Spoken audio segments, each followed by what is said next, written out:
Doctora, muy buenas tardes. Les saluda Emerson Hidalgo de Ecuador. Quiero proceder a realizar mi actividad, mi video. Más que a modo de exposición, será una constatación de algunas reflexiones que tengo, algunas exploraciones, algunas aproximaciones, porque el tema de la complejidad en verdad es un campo muy amplio que demanda estudios continuos, permanentes, e ir haciendo reinterpretaciones, ¿no?, de las categorías conceptuales. Son bastante complejas en realidad, pero en esencia yo creo que he podido comprender lo que usted nos ha intencionado que entendamos frente a nuestros problemas de investigación y a nuestro ejercicio profesional como docentes. En primer lugar, quiero señalar que mi tema de tesis tiene que ver con la complejidad. En realidad se centra en la creatividad. La creatividad, porque es importante para mí. En mi actividad profesional vinculo dos elementos: la educación y el arte. El arte como un lenguaje dentro de múltiples aspectos, digámoslo, de varias disciplinas. El arte desde la literatura, el arte desde las artes plásticas, desde el movimiento, desde los audiovisuales. Entiendo el arte también desde los lenguajes corporales en general. Y dentro del arte me desempeño y dinamizo ciertas actividades como pintor, como muralista, como ilustrador, como caricaturista. Dentro de la música he podido explorar ciertas áreas de la composición, amo la literatura y me identifico con los lenguajes artísticos.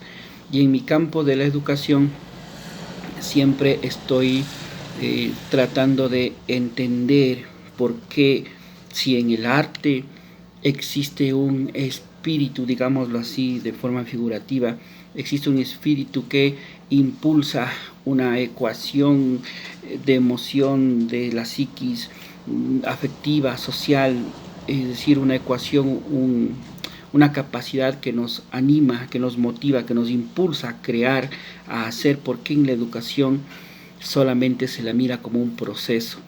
Muchos de mis colegas han caído en el aburrimiento y se ve que sus clases, se siente que sus clases únicamente responden a parámetros o a procedimientos reductivos determinados. Entonces, para mí es parte de una valoración de mis observaciones que he tenido durante todo mi ejercicio profesional. ¿Por qué en el arte la creatividad es entendida de una forma y por qué la educación no logra entenderse a sí mismo no solo como un proceso, sino como un hecho creativo, un hecho que recurre a la palabra, recurre al movimiento, recurre a la capacidad de inspiración del docente, recurre al lenguaje visual? Porque un aula y una clase con elementos lúdicos y con teatralidad y con lúdica y con poética es muy distinta a una clase en la que uno únicamente imparte contenidos cayendo en el conductismo, que lo queremos superar. Entonces, para mí, el centro gravitatorio de todo es la creatividad. ¿Por qué la creatividad es entendida en el arte de una forma? ¿Por qué la creatividad es entendida en la educación de otra forma, solo como una parte, un componente minúsculo, es decir, como incluso algo que no es valorado, cuando me parece a mí que recoge, que es más allá que la creatividad en sí mismo como está visto ahora?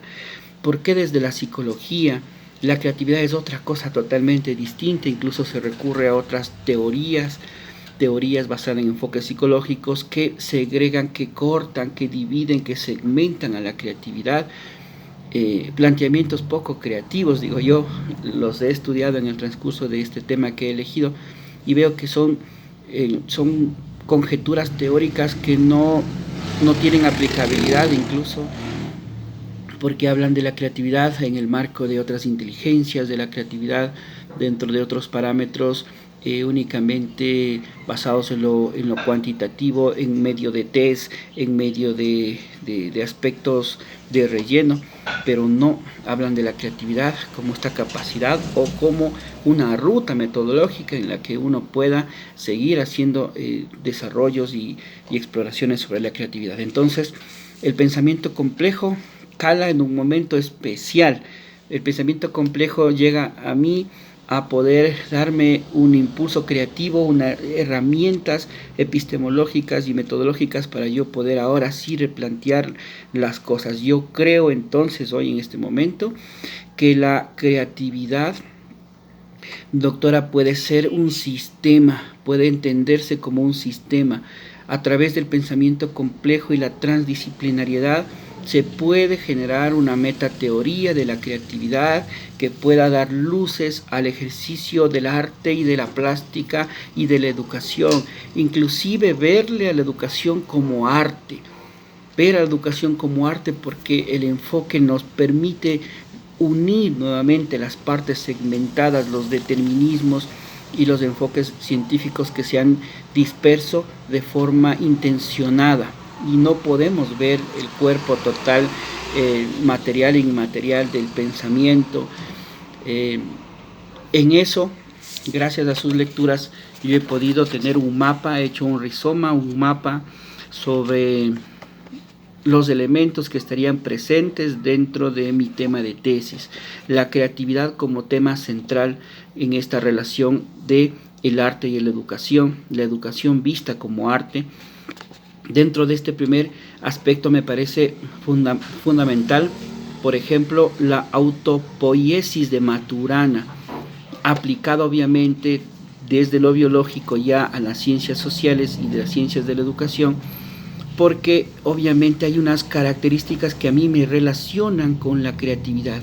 La creatividad yo la entiendo, doctora, o yo la experimento desde un aspecto tanto objetivo y subjetivo, desde una interpretación, pero también desde una experiencia, una vivencia permanente, porque mi ejercicio está relacionado a las artes y a la educación de una manera muy fuerte, unida, no las he separado, y por eso es que puedo hablar o podría aproximarme a este tema con precisión. Entonces la autopoiesis de Maturana me parece que es oportuna y voy a caminar hacia entenderla y hacia hacer algunas reflexiones respecto al tema de la creatividad.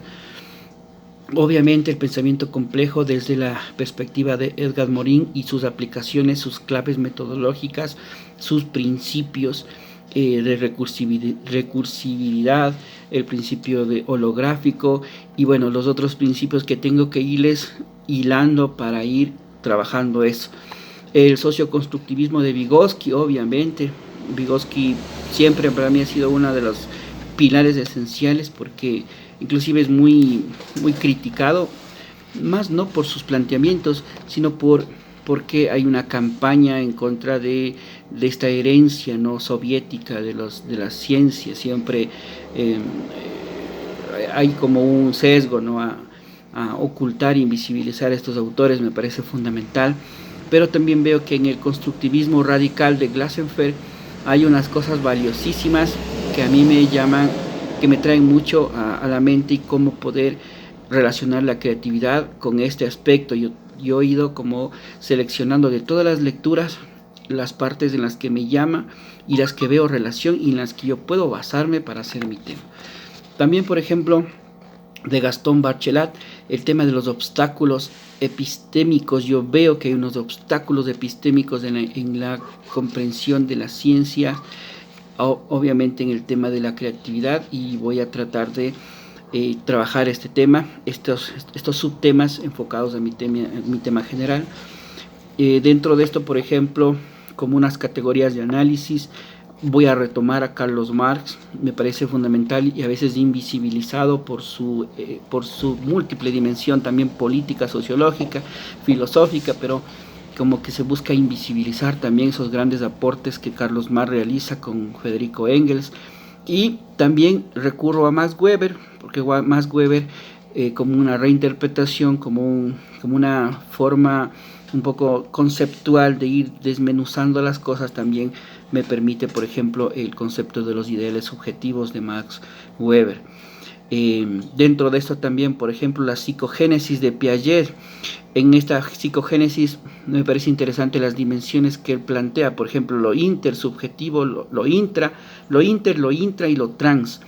Y veo que tal vez la creatividad podría entender en este concepto, obviamente, estas capacidades de intra y de trans creatividad. Es como un borrador, como les decía, son solamente unos puntos de vista que yo estoy planteando en este proceso creador.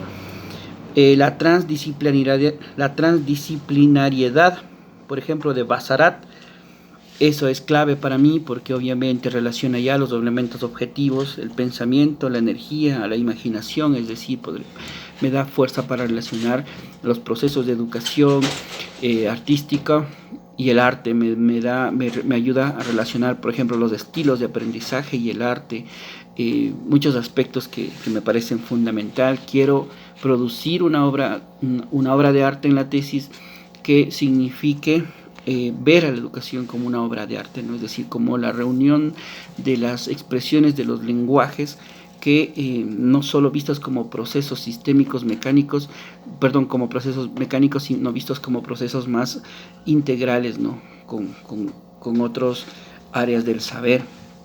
La transcomplejidad, por ejemplo, de Rigoberta Lanz me va a permitir, si es que es posible, si llego hasta ese punto, pues a poder esbozar, ¿no?, algunas líneas. La teoría de los sistemas, por ejemplo, de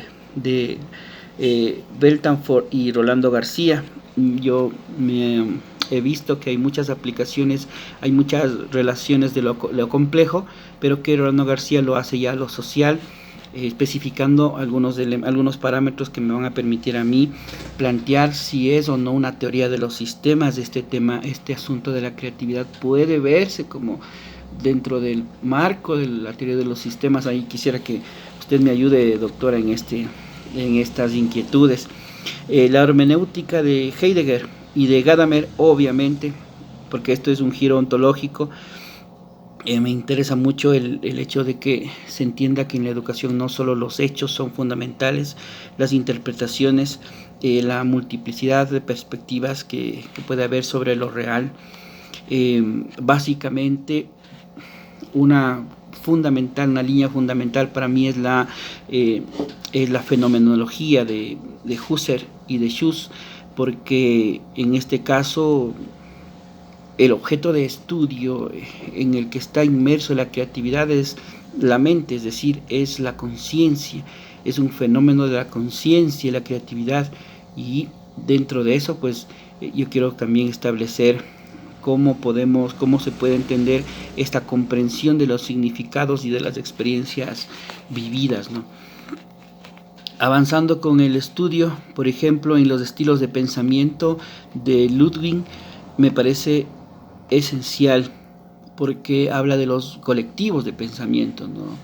Y este colectivo de pensamiento me hace entender a mí también que la creatividad va de lo individual a lo colectivo y de lo colectivo a lo individual, porque únicamente se ha entendido que es el individuo, el genio, y los colectivos creativos, en cambio, desde la antropología se señalan como esta capacidad creadora permanente de los colectivos sociales, pero no existe como una precisión respecto a dar esta solución epistémica a que son los colectivos los que construyen su pensamiento creativo. Plantear la creatividad como un proceso social y no reducirle a un proceso únicamente objetivo o también subjetivo, porque también hay presencia de objetividades pero de incertidumbres, y la incertidumbre ya no vista como algo malo, como la ignorancia o el desconocer, sino vista como la posibilidad del conocimiento constructible, siempre inacabado, ¿no?, que plantea el pensamiento complejo.